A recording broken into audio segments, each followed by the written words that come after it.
Hello and welcome to today's video. Today my swatch will show Bee's Knees Lacquer.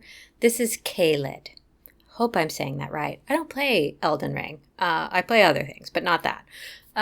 This one is a scarlet jelly with gold to green to blue to violet shimmer.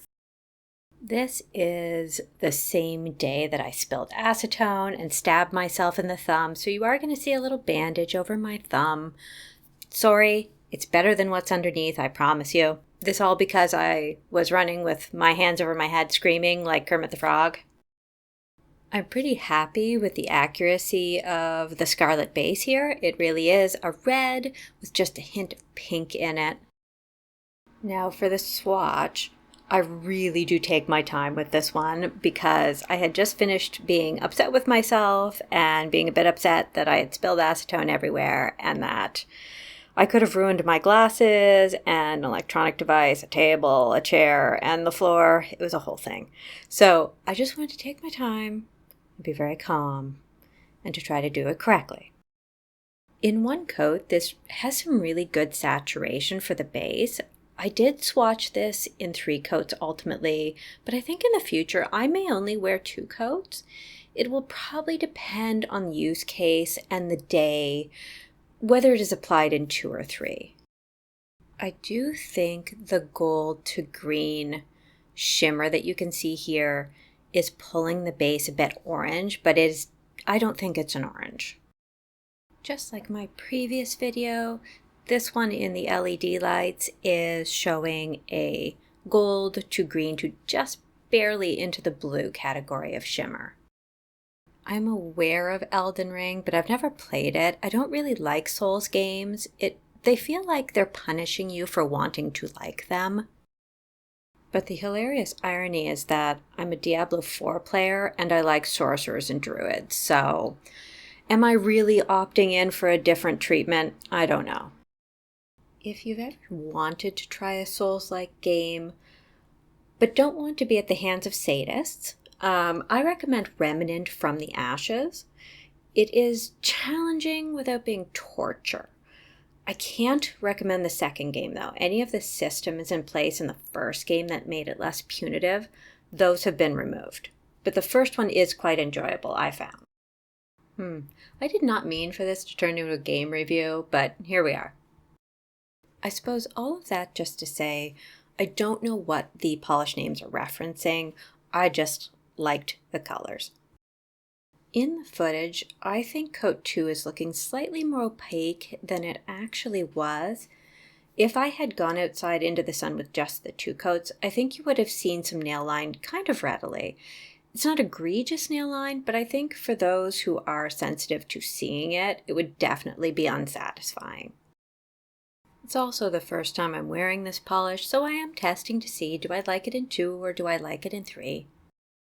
What you get in 3 coats isn't vibrancy. I think you reach the full vibrancy in 2 coats and you're not really getting any more shimmer. What you are getting is opacity. So that is probably the sole factor to get you to do 3 instead of 2.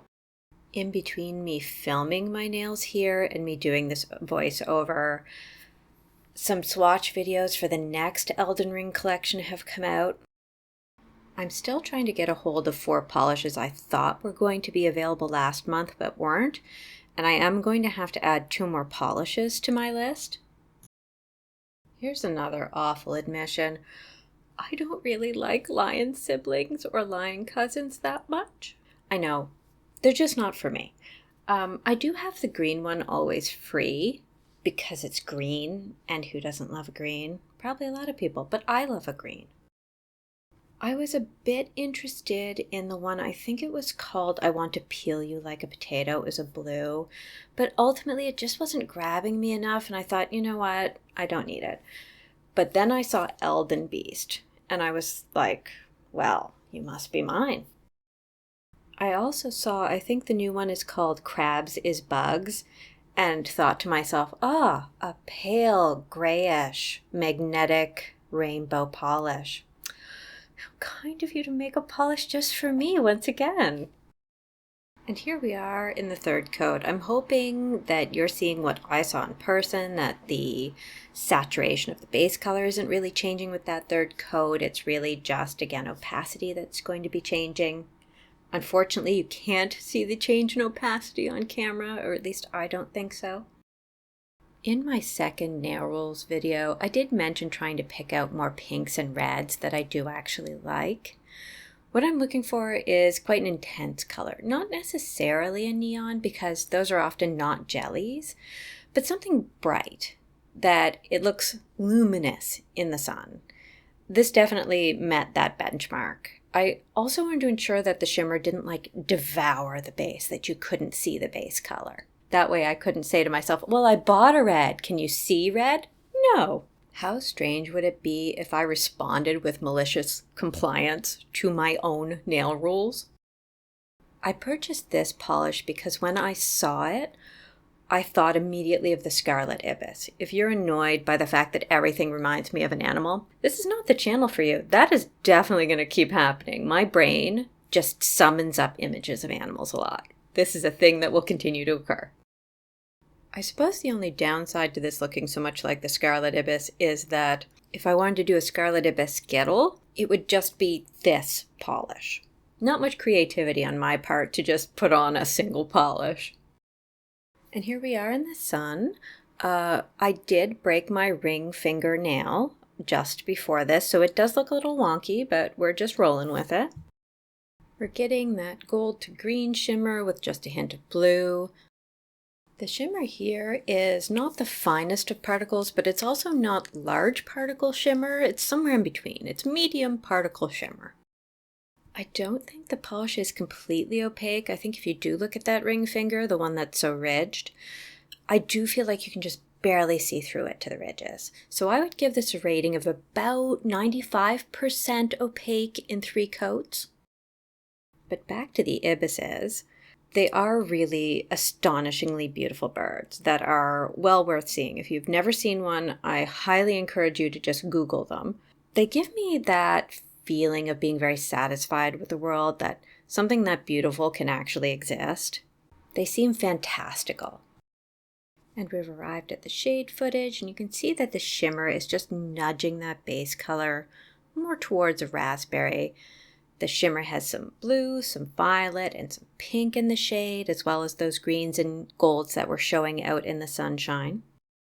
It's one of those fun polishes that is sort of every color while also being a color. When I took the footage, this is one of the times when I thought, well, can I cut out that footage from indoors? And I didn't, because I did want to just include it for the sake of it. But I don't think there are large changes to the look of the polish indoors versus in shade. I think the shimmer is strong enough to be the driving force of the look of the polish, both in the shade and indoors, and that switching between the two doesn't necessarily reveal anything new about how it interacts with the base color. So now that we're indoors, you can see how on the one end, the blues and violets are turning the base coat slightly raspberry, and as we turn around to the other angle, the golden shimmer is going to turn it to sort of a fiery orangey red. Don't mistake me, it's still beautiful. It's just that it's not terribly different from the shade footage. I think the difference between this one and the previous polish that I swatched to teach us about our past, the difference in particle size, I think, is making it less possible to see the base color in this scenario, where there were gaps in between the larger particle shimmer in the previous polish. There aren't here. That more consistent medium-sized particle just doesn't let as much of the scarlet color through. And that is everything for today. Thank you for watching my video. I very much appreciate it when anyone watches my videos. Please enjoy a clip of a chipmunk tasting several nuts and rudely putting them back in the dish for somebody else.